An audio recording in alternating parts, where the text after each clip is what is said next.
నమస్కారం. శ్రావణ మాసంలో శ్రావణ పూర్ణిమకి ఒక పాక్షిక చంద్రగ్రహణం, శ్రావణ అమావాస్యకు సంపూర్ణ సూర్యగ్రహణం. అంటే శ్రావణ మాసంలో 2 గ్రహణాలు వస్తున్నాయన్నమాట.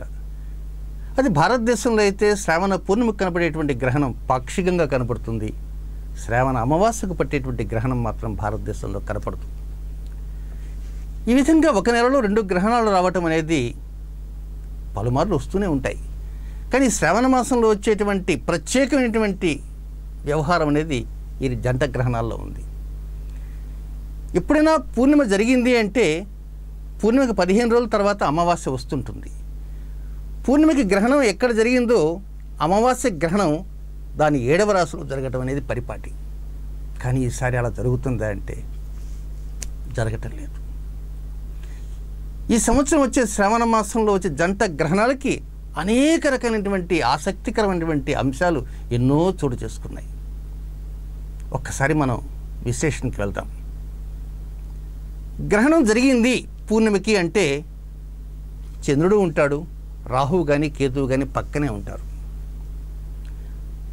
అలా కాకుండా అమావాస్యకు సూర్యగ్రహణం జరిగింది అంటే రవి ఉంటాడు, చంద్రుడు ఉంటాడు, పక్కనే రాహువు కానీ లేక కేతువు కానీ ఉంటాడు.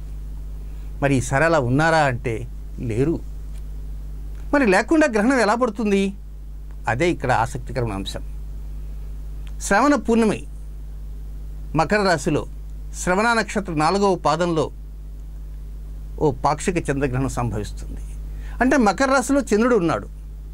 మరి గ్రహణం కేతువుతో సంభవిస్తున్నప్పుడు ఆ కేతువు మకర రాశిలో ఉండాలి కదా? కాదు, గోడ అవతల ఉన్నాడు. గోడ అంటే ఏమిటి? గోడ అంటే మకర రాశికి మధ్యలో గోడ అడ్డు, తర్వాత కుంభరాశి. అంటే కుంభరాశిలో కేతువు ఉన్నాడు, మకర రాశిలో చంద్రుడు ఉన్నారు. అంటే కేతువు ఒక రాశిలో, చంద్రుడు ఒక రాశిలో ఉన్నప్పుడు ఒక ప్రత్యేక గ్రహణం అనేది జరుగుతుంది. సరే, శ్రావణ పూర్ణిమకి ఇలా జరిగింది అనుకుందాం. శ్రావణ అమావాస్యకు చూద్దాం. అక్కడ ఏమన్నా జరిగిందా అంటే అక్కడ కూడా గోడవతల రాహు ఉన్నాడు కానీ గోడ యువతల లేడు. అక్కడ ఎలా జరిగింది అంటే మఖా నక్షత్రంలో సంపూర్ణ సూర్యగ్రహణం జరుగుతున్నది. ఈ సంపూర్ణ సూర్యగ్రహణం సింహరాశిలో జరుగుతున్నది రవికి. మరి రాహువు ఎక్కడున్నాడంటే కర్కాటక రాశిలో ఉన్నాడు. రాహువు కర్కాటక రాశిలో ఉన్నాడు, సూర్యుడేమో సింహరాశిలో ఉన్నాడు. ఈ ఇరువురికి మధ్యలో ఒక రాశి తేడా ఉంది. ఇదొక విశేషం. మరొక విశేషం కూడా ఉంది. చంద్రగ్రహణానికి సూర్యగ్రహణానికి చూస్తే షష్టాష్టకాలు అంటారు. ఏమిటి షష్టాష్టకాలు? సూర్యగ్రహణం జరిగే రాశికి 6వ రాశిలో చంద్రగ్రహణం, చంద్రగ్రహణం జరిగే రాశికి 8వ రాశిలో సూర్యగ్రహణం జరుగుతుంది. దీన్నే షష్టాష్టకాలు అంటారు. ఇదొక విశేషం.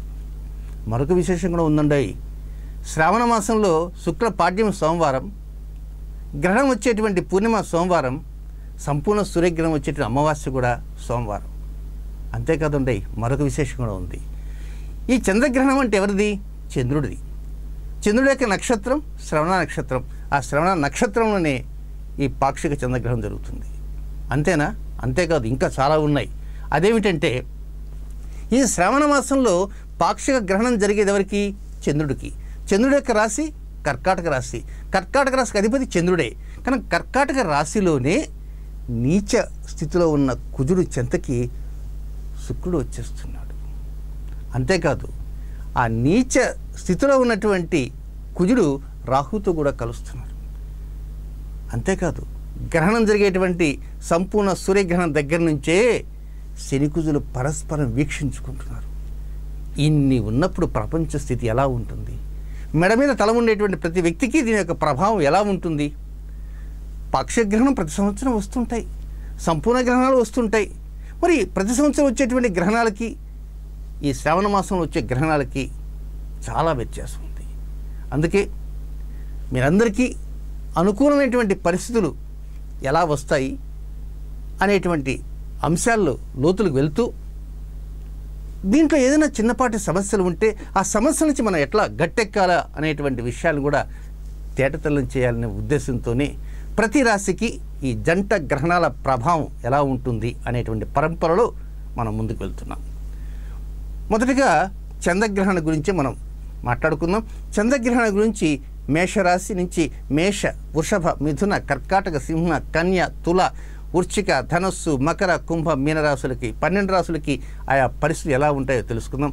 దీని తర్వాత సూర్యగ్రహణం ఎలా ఉంటుందో కూడా తెలుసుకుందాం. ఇక ఈ చంద్రగ్రహణం అనేది ఆగస్టు 7వ తేదీ సోమవారం రాత్రి 10:53 ప్రారంభమవుతుంది. ఈ పాక్షిగ్రహణం 115 నిమిషాల పాటు మనకు భారతదేశంలో కనపడుతుంది. కనుక మకర రాశిలో శ్రవణ నక్షత్రంలో ఏడుకొండల వెంకటాచలపతి యొక్క నక్షత్రం శ్రవణ నక్షత్రం కనుక మకర రాశిలో కనబడేటువంటి పాక్షిక గ్రహణ ప్రభావం వలన 12 రాశుల వారు ఏ అంశాలలో జాగ్రత్తలు తీసుకోవాలనేది స్పష్టంగా తెలియజేయడానికి సిద్ధంగా ఉన్నాను.